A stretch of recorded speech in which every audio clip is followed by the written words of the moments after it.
অপূর্ব সুন্দর একজন মহামানবের কথা আছে, ইউসুফ আলাইহিস সালাম। আমরা সূরা ইউসুফ পড়তে শিখি নাই এখনো। আমরা সবাই মনে করি সূরা ইউসুফ মানে হচ্ছে ইউসুফ জুলাইখার প্রেম কাহিনী, আমরা এটাই মনে করি। সূরা ইউসুফকে আল্লাহ পাক সবচেয়ে শ্রেষ্ঠ উপন্যাস বলেছেন, আহসানুল কসাস। একটু গভীরভাবে পড়ে দেখবেন অর্থগুলো। এটা ইউসুফ জুলাইখার প্রেম কাহিনী নয়, এটা ইউসুফ আলাইহিস সালামের সাথে তার বাবার মহব্বতের কাহিনী।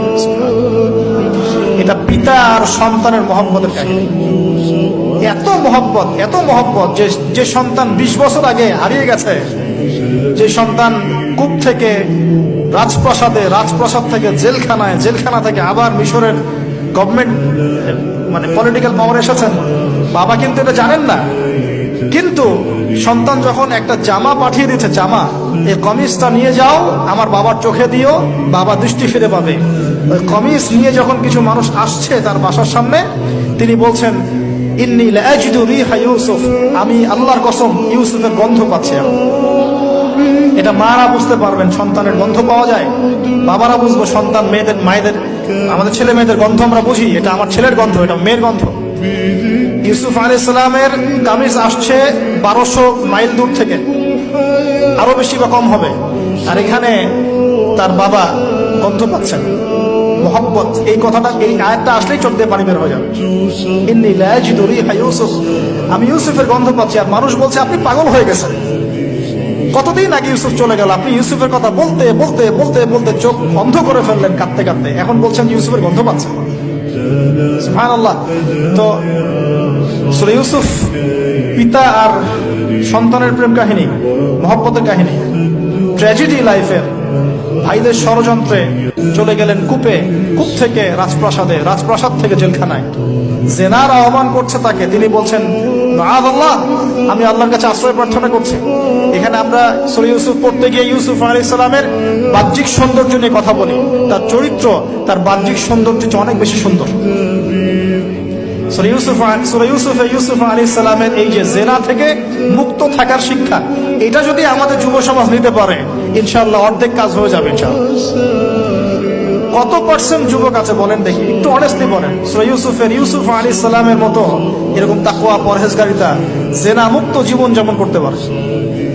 আমরা তো আরো ইচ্ছা করে প্রেম করি, অ্যাফেয়ার করি, রেপ করি, এই করি সেই করি। আর তাকে অফার করা হচ্ছে সম্ভ্রান্ত পরিবারের একজন রাজার স্ত্রী। ক্বালাত হাইতা লাক ক্বালা মাআযাল্লাহ। তাহলে এই মহামানব জীবন থেকে শিক্ষা আছে। আরেকটা বিষয় আছে, রুইয়াল হক, এখানে সত্য স্বপ্নের কথা আছে। তাই যারা বেশি পরহেজগার হবেন, আপনারা কিন্তু সত্য স্বপ্ন দেখবেন এবং স্বপ্নের সত্যতা ডিনাই করবেন না। শেষ জামানায় মুমিনের স্বপ্ন বেশি বেশি সত্য হবে। যদি সত্য স্বপ্ন দেখেন, ভালো স্বপ্ন দেখেন, প্রিয়জন, কোন প্রিয় মানুষকে বলবেন। যদি দুঃস্বপ্ন দেখেন, খারাপ স্বপ্ন দেখেন, কাউকে বলতে যাবেন। এখানে পড়লে আপনি দেখবেন কাফেরের স্বপ্ন সত্যি হয়েছে। আরেকটা স্ট্র্যাটেজি আছে সূরা ইউসুফে, এর আগে একটা লেকচারে বলেছিলাম। ইউসুফ আলাইহিস সালাম এমন অর্থনৈতিক পরিকল্পনা গ্রহণ করেছিলেন, যার ফলশ্রুতিতে মিশরের লক্ষ লক্ষ মানুষ দুর্ভিক্ষ থেকে বেঁচে গেছে। মানে এখনকার আমাদের পারিবারিক ক্ষেত্রেই হোক, সোশ্যাল বা ওয়ার্ল্ড অ্যাফেয়ার্সই হোক, ওই ইকোনমিক পলিসি যদি লঞ্চ করা যায়, ইনশাআল্লাহ তাআলা দেখবেন জনগণ না খেয়ে মরবে না। আর এই কথাটা আমি সবাইকে বোঝাতে পারি, বাংলাদেশের মানুষকে বোঝাতে পারি না। কারণ ইউসুফ আলাইহিস সালাম এখানে 7 বছর মেয়াদি একটা পরিকল্পনা নিয়েছেন। অপচয় করো না, যতটুকুতে কাজ হয়ে যায় এতটুকু ব্যবহার করো, বাকিটা সেভ করো। দুর্ভিক্ষ সামনে আসছে, তখন ইনশাআল্লাহ বেঁচে যাবে তোমরা। তাহলে সূরা ইউসুফ থেকে আমরা শিখলাম কি? রুইয়াল হক, সত্য স্বপ্ন, ক্যারেক্টার।